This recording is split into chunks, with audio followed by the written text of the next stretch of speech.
In today's video, we're going to be going over my top 5 wings in the 2023 NBA Draft.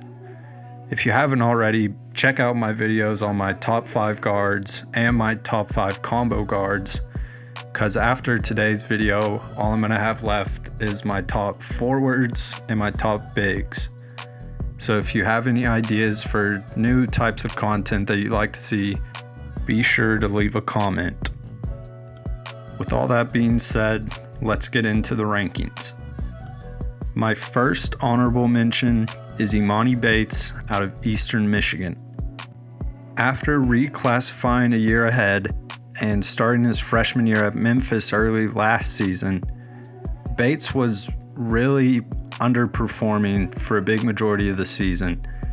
So much so that he had to transfer to quite a bit of a smaller college in Eastern Michigan.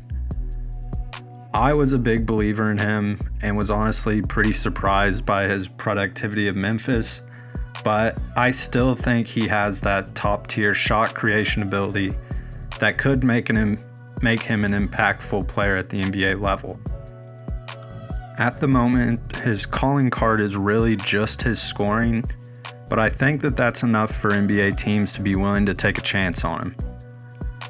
I think for his draft position, he's more than likely going to be a second round pick, but going back to his high school scouting and all of that before coming to college, I wouldn't be too surprised to see him jump up for certain teams. My second honorable mention is Dariq Whitehead out of Duke. I was extremely high on Whitehead coming into this season, but due to a foot injury, it seems like he's kind of lost a step offensively, but as of late, he's really kind of been putting it back together.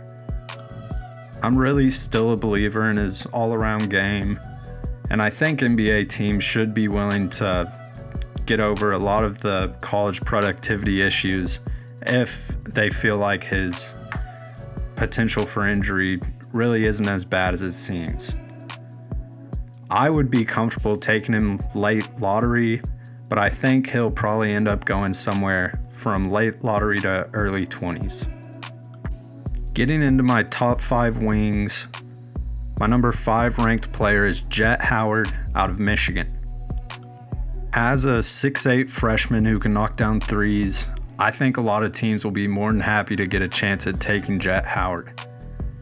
I do think he could improve with playmaking and defense, but just the core ability of being able to shoot at that size is more than enough for NBA teams in my opinion. I'm also a pretty decent believer in his athleticism. It really doesn't get a lot of credit, but I think it's better than people talk about it as. As for his draft position, I think he's got a pretty wide area that he could fall. I could see him going as early as 8 or falling anywhere from 17, 18 down to the mid-20s. My number 4 wing for this class is Maxwell Lewis out of Pepperdine. The 6'7" sophomore is putting up great numbers this year while doing it on terrific efficiency. I think one thing that could really help him improve his draft stock is showing the ability to get down on defense and battle for loose balls and just overall playing more physically. I think his shooting's been good, his passing has been decent, and his dribbling has been really surprising for a player at his size. But playing at a smaller school does kind of inflate the numbers. I do feel like I'm not quite as high on him as a lot of people are at this time, but I do acknowledge his crazy upside, and if this is something that NBA teams are willing to take a chance on, I think it's pretty safe to say he'll be taken within the lottery. My number 3 wing in this class is Gradey out of Kansas. The 6'8" freshman's averaging close to 15 points a game while shooting right around 50% from 3. In my opinion, he's the best shooter in the class. He doesn't get enough credit, in my opinion, for being an athlete, but I think you can see this in the film with him playing off of cuts and reading backdoors correctly. but I don't understand why that's listed as a downside for this player. He is a bit of a liability on defense at this time, but you can tell that he puts in the effort and wants to be a solid defender, and I think that as he adds weight, he can do this at the NBA level. I think that he's a pretty safe bet to be taken within the lottery, but I do feel like it'll be somewhere between 10 to 15. My number 2 wing in this class is Brandon Miller out of Alabama.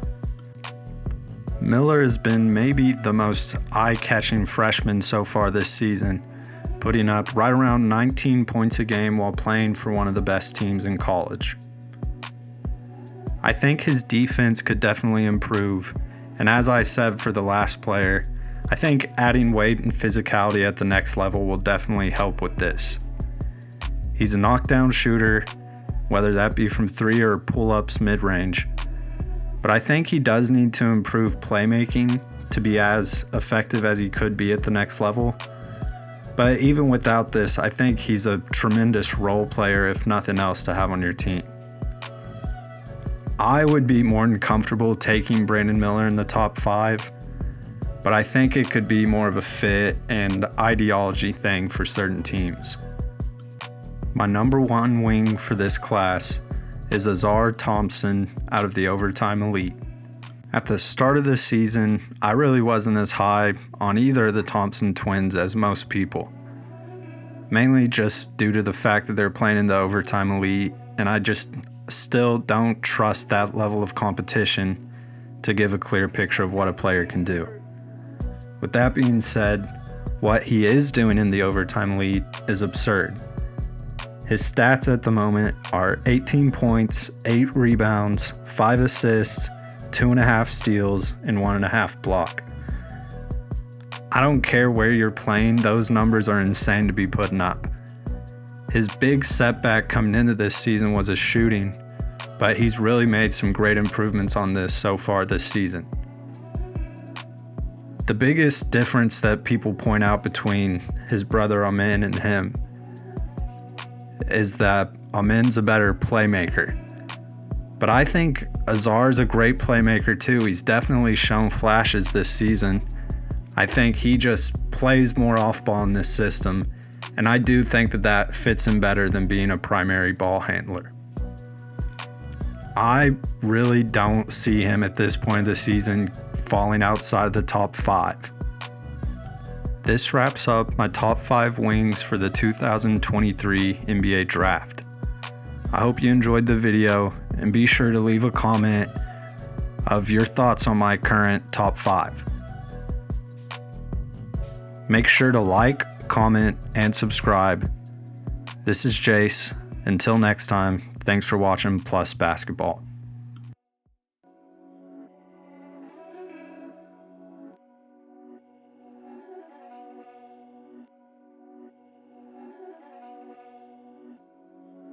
These my dollars make it hurt.